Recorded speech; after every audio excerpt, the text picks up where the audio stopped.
very interesting and exciting conversation for shining the light on our community. And I have a very special guest with us today, the beautiful Bonnie, who is joining us all the way from Tennessee to share with us about how we can fall crazy in love with ourselves and our life. I love that, Bonnie. I really, really do. I love the whole thing. It touches my heart and things. So thank you. Thank you so much for joining us.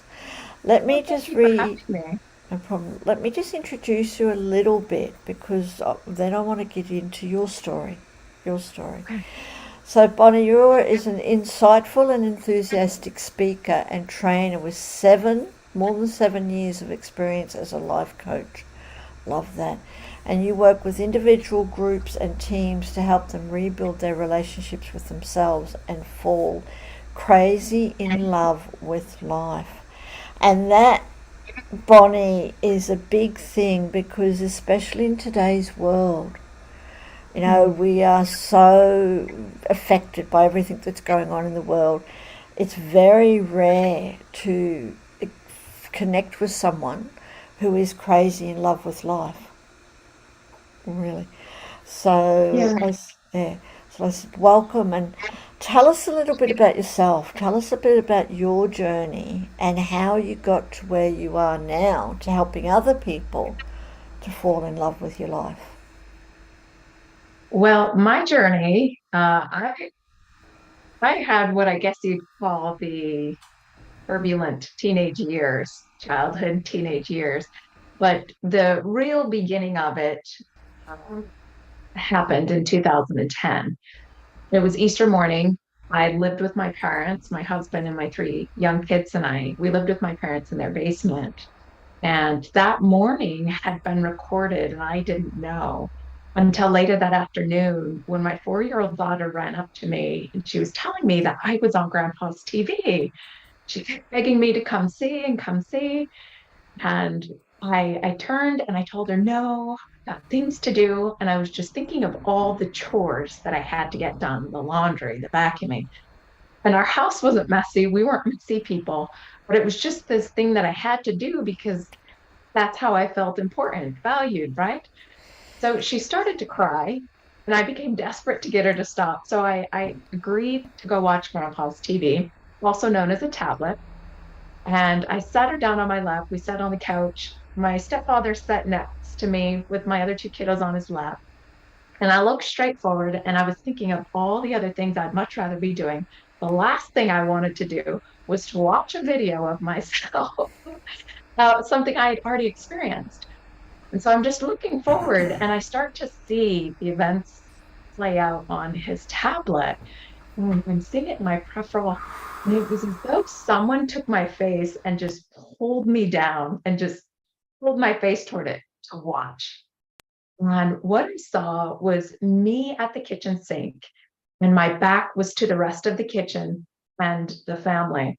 And I was like throwing dishes and slamming cupboards, just washing the few dishes by hand that were in the sink. But I was just having a tantrum.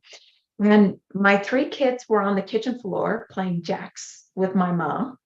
And in the back corner was my stepdad and my husband standing next to the Easter table talking and Yeah. snitching goodies. And I watched my 4 year old daughter hop up off the floor like a spring. She ran over to the table and she started to pick up eggs.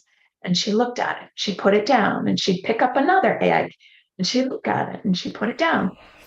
And she looked around, she saw this egg, she reached across the table, got up on her tippy toes, and she grabbed this egg.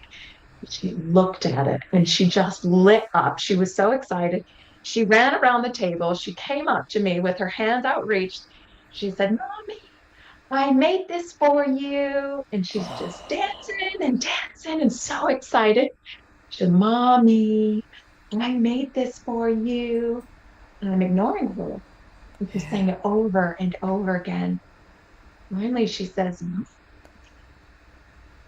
"It's for you." I turn around, I smack the egg out of her hand, and I yell, "Don't here, want it." And I turned back around, and the egg hit the oven door. hit the ground and just burst. Oh, And my daughter, she just crumbled just like that yeah. egg did. Her pale skin, her white hair, blue eyes, her ruby lips.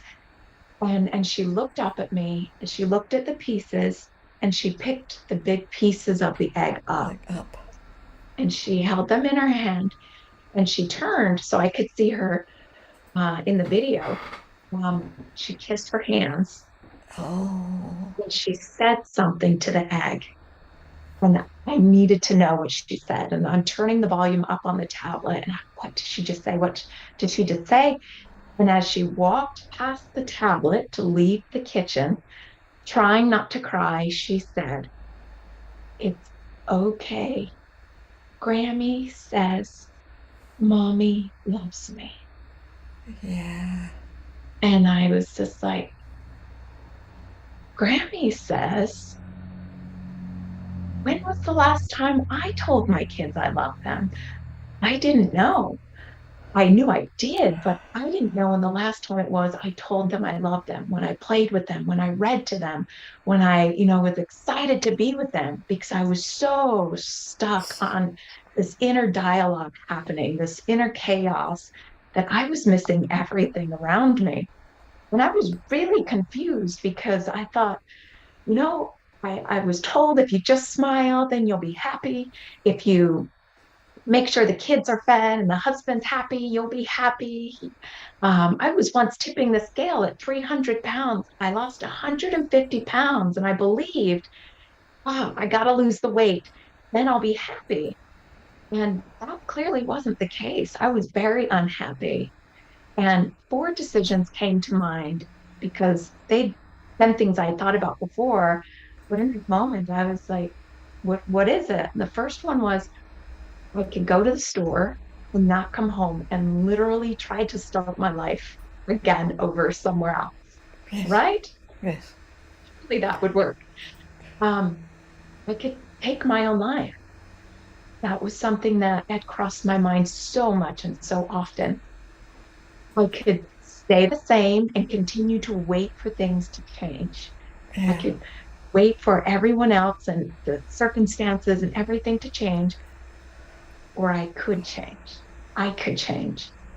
And for whatever reason that day, I just knew that I couldn't wait for people to change anymore. My goal was to find happiness. I didn't know if I could do it. I didn't know where to start. I didn't know if it was possible for me, what it would look like, but that was my decision. And that's what led me on the journey to falling crazy in love with myself and life. And, I call it the Freely Me journey. It's what I name my business, because that is where I discovered the most free version of me in that space. Oh my. I mean, thank you. Really, really thank you for sharing that story and being vulnerable and being open and and authentic yourself. But because how many other people experience the same thing? Yes. You're getting so caught up in life and being affected by life that we don't realize the repercussions with our families and stuff like that. But I mean, truly, truly, truly, thank you. It's gone straight into my heart, and we do have a few people watching us. So, for everyone who's joined us, thank you. We're here having a really deep conversation with Bonnie about how basically you changed your life, and now you love yourself and love life. But from that experience, Bonnie, then if you don't mind, like what happened, you made that decision to change yourself, which is really the only thing that we work out that we can do. We can Yeah.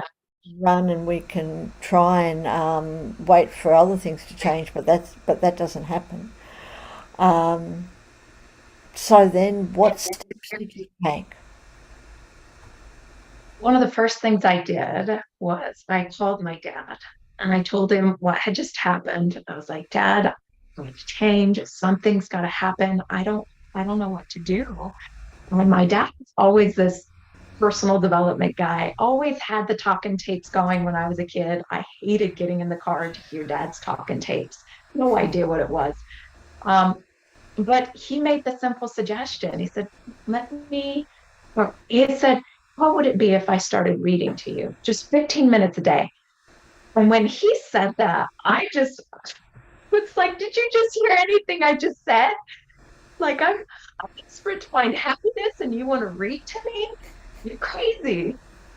And I was just like, I, I have nothing else. I have nowhere else to start. So I showed up to the phone call, um, and we had 15 minutes where he would just read to me, but then I would start taking bits of what I was hearing, and I've always been a journaler, and I would start writing about it. I would start having these ideas that were so different than ideas I'd had before. And one of the very first things that I did, aside from starting reading with dad, was an exercise I did in the mirror. I really wanted to be able to look at the woman staring back at me in the mirror without feeling uncomfortable, without Yeah. feeling intimidated, without feeling just so unsettled. And why couldn't I look at my eyes? Why couldn't I do that? But I wanted to find something about me Yeah. that I could compliment, that I could feel grateful for. And I had lost the 150 pounds, but psychologically, the weight release didn't register. So it was body dysmorphia challenges that I then, experienced. But I had gone to the mirror and I just remember thinking, there's got to be something about me that I can like. This. And I had to close my eyes. And when I closed my eyes, I could still kind of see my silhouette in the screen of my mind, but I became aware of my heartbeat. And I said, okay, I could still hear. I'm grateful for my heartbeat today. And so I started going to the mirror. I would challenge myself once a day. What can I find about myself today that I might be able to like or appreciate? And it wasn't a have to, it wasn't anything like that, but what might I find that I can appreciate today about me? And that really started to develop this connection with who I was in that moment without resisting it, but just acknowledging it, just allowing it to be. Yeah. Yeah. And it is so powerful. Mirror work. I've done it quite for numerous years and also help others to go through it.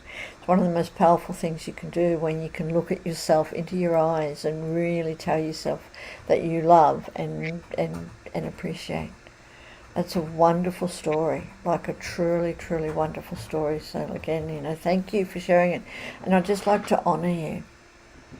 Like, wow, you know. And just to, you were talking about your daughter a little bit and things like that. Now, I'm assuming that your young daughter is now the teenager that you're playing, that you're going to be doing puzzles with afterwards. Yeah. Yes, it is. It's a puzzle that we are doing as a family. Yes. Good. That's wonderful. It's good to know. It's really, really, really great to know.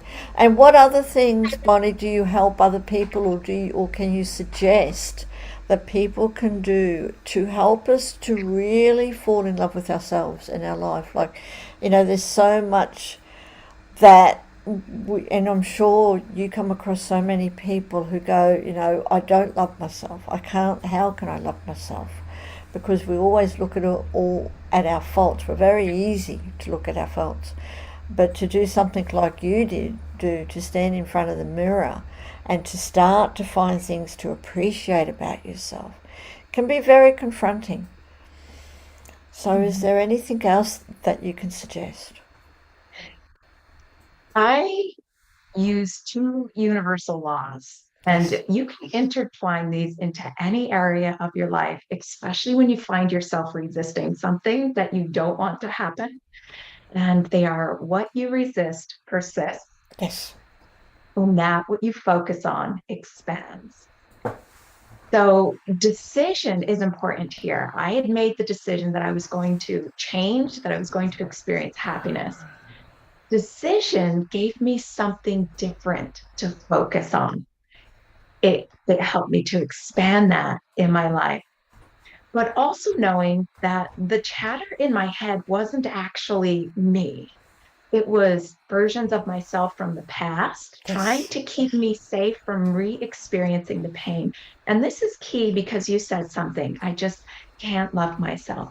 Yeah. If if you didn't love yourself, do you believe that you would continue to try to protect yourself from experiencing pain over and over again?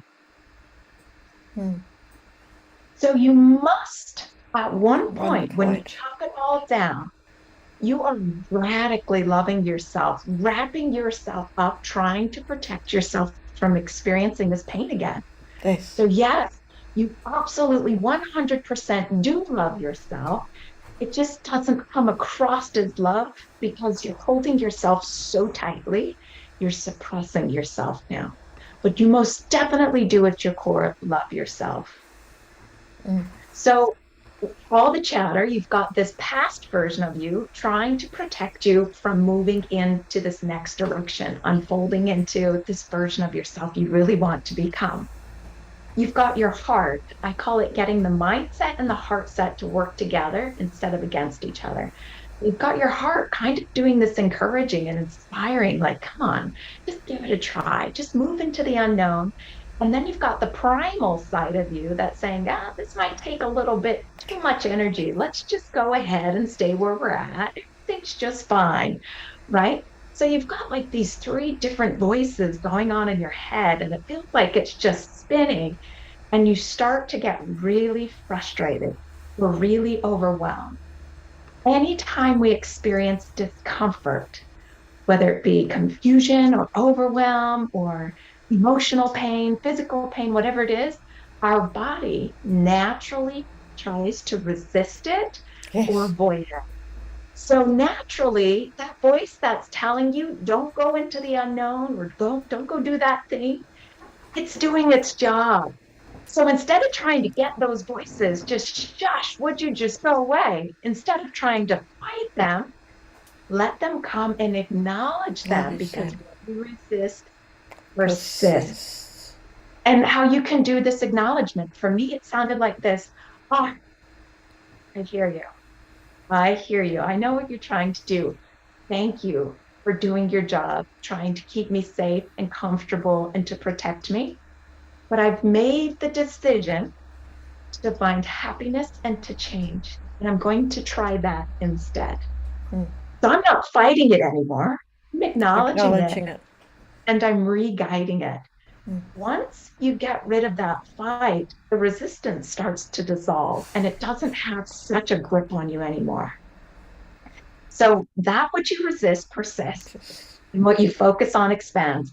Decision is important, so that gives you something to focus on. And if you find yourself resisting what you don't want, acknowledge it and then find that shift so you can focus on something different to expand that instead. yeah. Yeah. I love that. I really, really, really do. And it's so simple. You know, a lot of people, and I don't know about yourself, but you know, for me in my life, it's like, you know, like change. What are you talking about? Me change? That's too much hard work. To change that, it's hard work. But when you talk about that, it's just so simple. It's just acknowledging different parts, acknowledging those voices, but then making the decision to do something else, Yes. making the Yes. decision and to take responsibility for your life, Mhm. you know, and make it wow.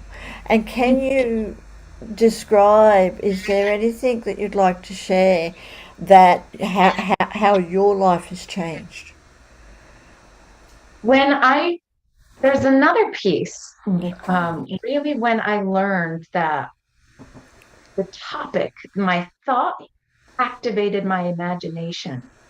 And basically, imagination is your brain's way of giving this thought idea a test run. Is this something I want to experience? So you, in your imagination, you can see yourself actively experiencing something. Now, your body's job is to produce an energy to be able to execute whatever it is going on in the imagination. We describe it as feeling, but it's emotion, Yes. energy in motion. Emotion. So the body is just responding to whatever's going on in the imagination, saying, okay, this is the energy necessary to execute this blueprint. Body doesn't know if it's actually happening or if it's been vividly imagined. It still responds the same way. This is why we could think about our dream vacation and just think about it and have these images, and suddenly we're smiling and feeling excited about it.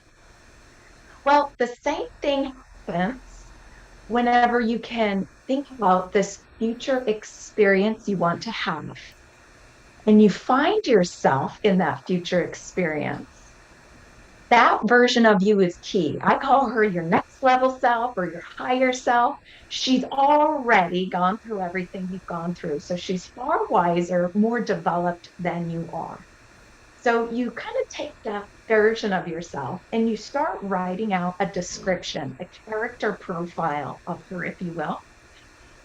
As you're writing, you're getting these images in your mind when your body starts to respond to Bond. these images. So you shift into the energy of this character.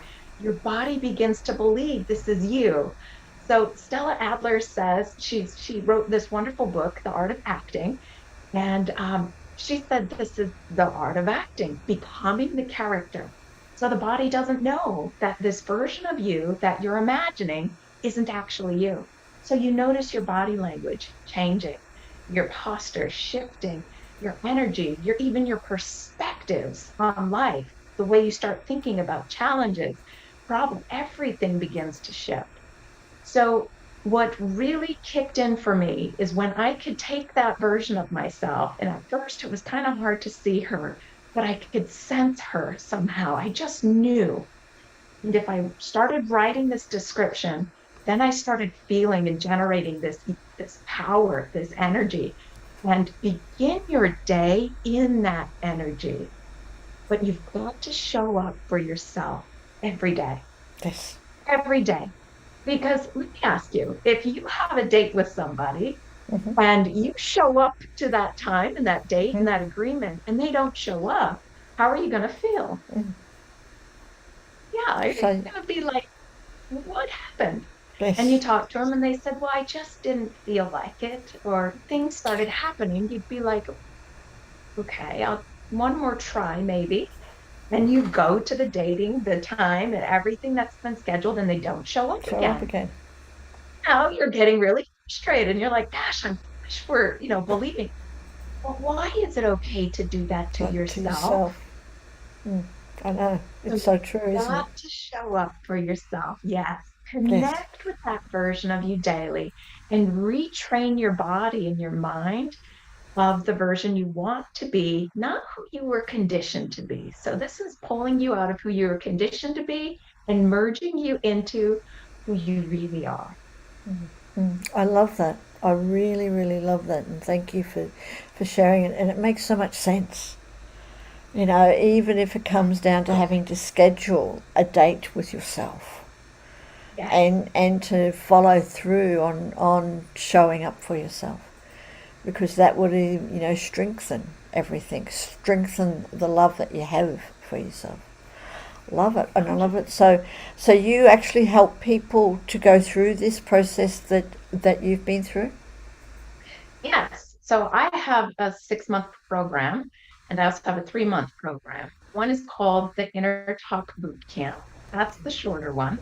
And my 6 month intimate one is the Freely Me journey. Yes. Um, so I do it in that capacity if you want to work with me one on one. I do it in a speaking capacity, whether I'm working at a retreat, a summit, a conference for a team, individuals, whatever it might be. But then I have on my website, there's some self-guided programs. Mm-hmm. And one of them is rewriting your future. Future. And this Yeah. just guides you through. It's really fun, kind of like the Mad Libs game. I don't know if you know what that is. You just fill in the Yeah, it's kind of like that. It's really simple, but it kind of helps you to see the dialogue and the story you're living. Then it guides you to shifting it to how you'd like to be living. And when you read through the story the way you'd like it to be every day, the body doesn't know that these images in your mind are actually happening. So you do notice things start to shift. I think we call this the law of attraction, Yeah, right? We shift our energy and begin attracting things differently. So yeah. that's something else on the website as well. I love it. I'm actually looking at it now. Write your future self. Thoroughly recommend for everyone who is watching us. We will put the links in the comments as soon as we finish. But it's so practical and so easy, and and with this you've got it all there, so people don't have to really struggle about thinking it. It's all guided. Love it. So thank you ever so much, Bonnie, for coming and sharing that. And do please come back. I want to know more and go into your story and your journey even more.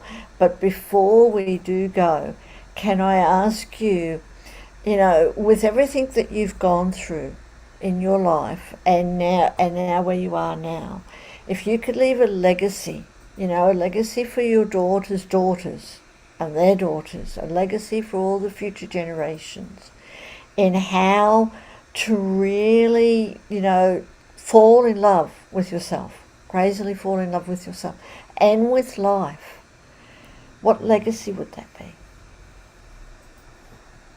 Wow, that is big.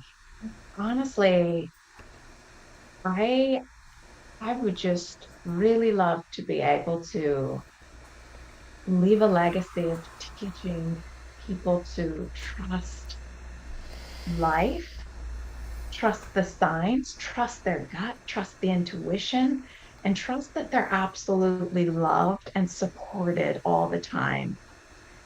Um, I Life is just so much more than an internal experience. The internal experience definitely determines how you experience it, but let yourself soften up, open the windows and doors to your mind, and really allow yourself to have an expansive, more full experience of life. And allow the universe to really guide and support you. It's just this process of trusting. Trusting when we Yeah. really can get in touch with that trust part of ourselves, that intuition, and just trusting your Yes. guidance. Yeah, I love Yes. that. I try and live my life by that, to Very knowing good. that no matter what's happening, the universe has got your back, that Mhm. everything is happening Yes. for a reason and you're in the right place, and just trust that guidance. So thank you. Yes. Thank And you so much. yeah, and really thank you for coming. Thank you for everyone who's watching us. We will put all of Bonnie's links in the comments very, very soon. And do get in touch with Bonnie to be able to see the possibilities of what can happen when we do fall in love with ourselves and with life. How Mm. easy and how joyful it is when we can do that. So thank you, Bonnie. It's been really, really wonderful to talk to you. Thank you for having me. Thank you so much. I've enjoyed our time together. So, thank you.